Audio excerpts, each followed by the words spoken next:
कि शर्म व हया को अपनाएं, लेकिन आज देखा जाता है नकाबो पहनी है तो कमर में यहाँ रस्सा बंधी है, लागत है डांका डाले जाता। रस्सा बांधने से कितनी बेहयाई जाहिर होती है, आप खुद सोचो। नकाब की इजाद हुई थी जिस्म के हिस्से को छुपाने के लिए, कि ताकि जिस्म का नीचा ऊंचा हिस्सा छुप जाए, किसी अजनबी की निगाह न पड़े। लेकिन आज नकाब पहनने के बाद जब कमर में पट्टी बांधी जाती है तो उसका मकसद खत्म हो जाता है। शर्म व हया ईमान का हिस्सा है। रसूल करीम सल्लल्लाहु अलैहि वसल्लम की बीवी की शर्म व हया देखो कि कब्र अनवर में जाती थी तो पर्दे से जाती थी। कब्रों की जियारत करो, इसलिए कि कब्रों पे जाने से मौत याद आती है। हुजूर फरमाते ज़ूरुल क़बूरा, कब्रों की जियारत किया करो, लिअन्नहा तुज़क्किरुल आखिरा, इसलिए कि कब्र की जियारत तुमको मौत को याद दिलाती रहेगी। कब्र पे जाओगे तो मौत याद आएगी। इसीलिए आला हजरत इमाम अहले सुन्नत फरमाते हैं कि हाय गाफिल वो क्या जगह है जहाँ, हाय गाफिल वो क्या जगह है जहाँ, पांच जाते हैं चार फेरते हैं। लेकिन कब्रों पे जाए तो आदमी किस तरह खड़ा। मौलाना अब्दुल मुस्तफ़ा आज़मी अलैहि रहमत व रिज़वान बहुत बड़े मुहद्दिस गुजरे हैं। अपनी किताब में लिखते हैं कि एक मर्तबा दिल्ली हज़रत महबूब इलाही निज़ामुद्दीन औलिया के मज़ार पे हाज़िरी हुई उनकी। तो हज़रत फरमाते मैं हाथ बांधे ऐसे खड़ा फातिहा पढ़ रहा था, इतने में करीब ही में मरकज़ है उन लोगों का, उसमें से एक आदमी आया और वो ऐसे हाथ छोड़े खड़ा कब्र के पास और हजरत को घूर घूर के देख रहा था। हजरत भी समझ गए कुछ नहीं है, मुझे देख के नाराज हो रहा है। जब फातिहा से फारिग हुए तो हजरत ने पूछा भाई आप गुस्सा क्यों हो रहे हैं मेरे ऊपर? तो उसने कहा शिर्क कर रहे हो। और कह रहे हो गुस्सा क्यों हो रहे हैं? कहा क्या शिर्क कर रहा हूँ? कहा कब्र के सामने ऐसे हाथ बांधे खड़े हो जैसे इंसान नमाज में खड़ा होता है, तो कब्र के सामने हाथ बांध कर नमाज की तरह खड़े हो, ये शिर्क है, शिर्क कर रहे हो। कह रहे हो गुस्सा क्यों हो रहे हैं? तो हजरत ने फरमाया मैंने शिर्क किया तो आप भी तो शिर्क कर रहे हो। कहा मैंने क्या शिर्क किया? कहा हाथ छोड़कर तुम खड़े हो कब्र के सामने, ये भी तो नमाज के मुशाबे है। नमाज में हाथ छोड़कर भी तो नमाजी खड़ा होता है। कहा नमाजी नमाज में हाथ छोड़कर कहाँ खड़ा होता है? हजरत ने फरमाया जब नमाजी कौमा में जाता है, कौमा जानते हैं आप लोग, एक है जलसा, एक तो ये जलसा हो जो किया जाता है, और एक जलसा नमाजों में होता है। जब दो सजदा आप करते हैं ना, तो एक सजदा करने के बाद जो बैठते हैं फिर दूसरा सजदा करते हैं, दोनों सजदों के बीच में जो बैठा जाता है इसी को इस्लाम में जलसा कहते हैं। और एक है कौमा, एक है कौमा। कौमा किसे कहते हैं? जब नमाजी समी अल्लाहु लिमन हमिदा कह के रुकू से खड़ा होता है तो उस वक्त उसके हाथ छूटे रहते हैं, तो उसको कहते हैं कौमा। तो कौमा में नमाजी के हाथ छूटे रहते हैं। हजरत ने फरमाया कि अगर हाथ बांधकर मैं खड़ा हुआ शिर्क हुआ, तो तुम हाथ छोड़कर खड़े हुए ये भी शिर्क हुआ। शिर्क तुमने भी किया, शिर्क मैंने भी किया, फिर मेरे ऊपर गुस्सा क्यों हो रहे हो? कहा वाह साहब तब कैसे खड़ा हुआ जाए? तब हजरत ने फरमाया एक तरीका खड़े होने का है, हाथ बांधकर खड़े होगे भी नमाज के मुशाबे, हाथ छोड़कर खड़े होगे ये भी नमाज के मुशाबे, और दोनों शिर्क। तो यक्के तरीका बचा है कहीं का तो हजरत ने फरमाया एक हाथ सर पर रखो, एक हाथ कमर पर रखो और कूदो यही तिया तुम। सीधे खड़े रहोगे तो भी नमाज के मुशाबे।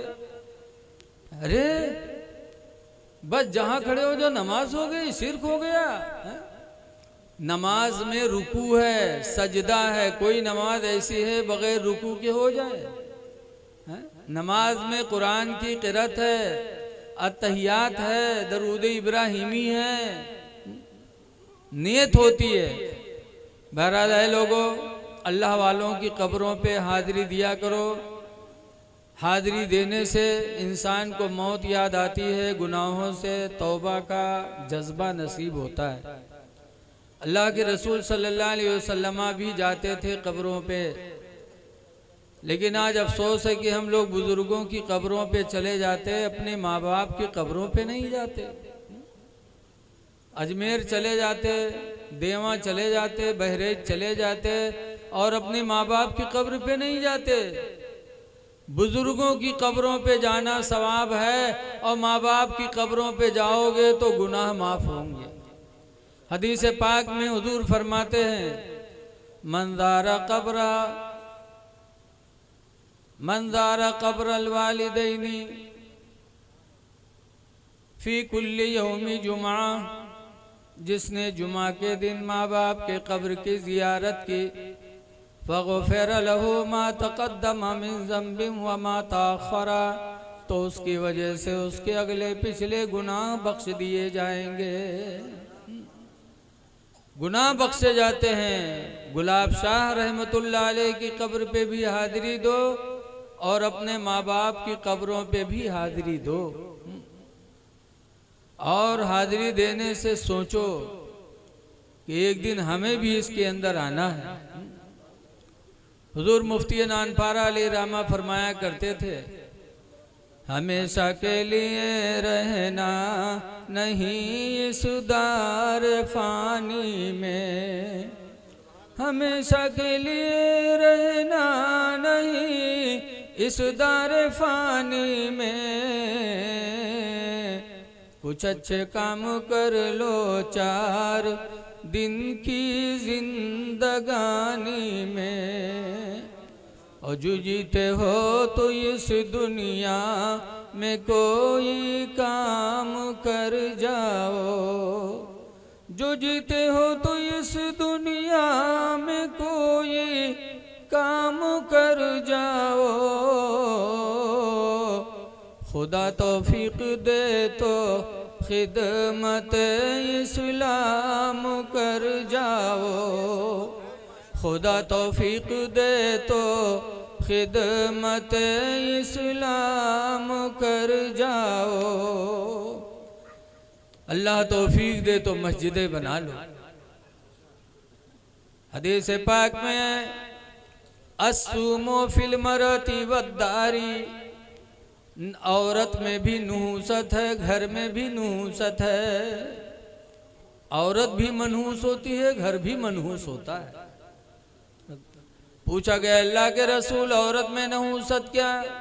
तो सरकार ने फरमाया वो औरत मनहूस है जो शौहर की नाफरमानी करे, शौहर की नाशुक्री करे, वो औरत मनहूस।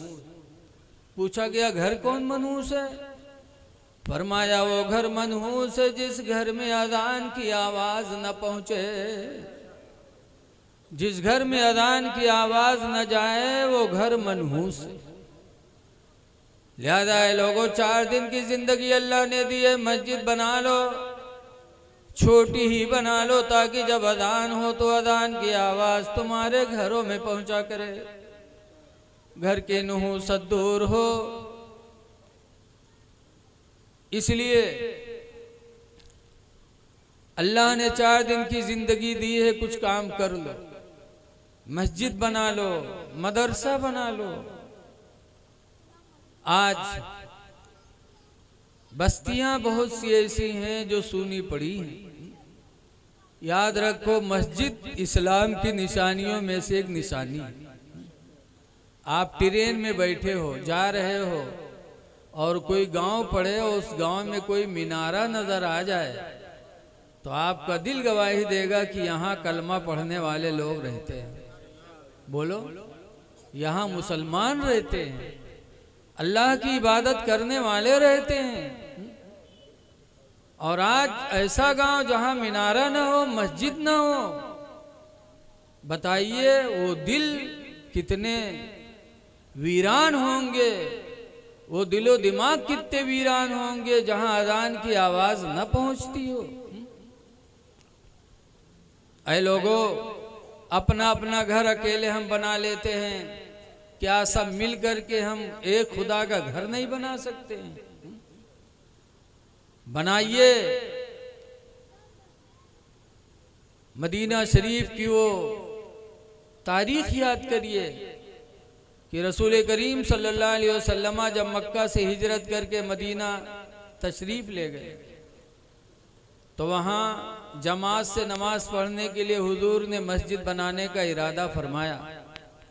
तो मदीने में जगह देखने लगे हुजूर, तो एक खजूर की बाग थी, वो जगह मेरे नबी को पसंद आई। और वो बाग किसकी थी? कबीले बनु नज्जार की। एक कबीला था मदीने में बनु नज्जार का, उन लोगों की वो खजूर की बाग थी। सरकार ने उन लोगों को बुलाया और बुलाने के बाद फरमाया, लोगों जमात से नमाज पढ़ने के लिए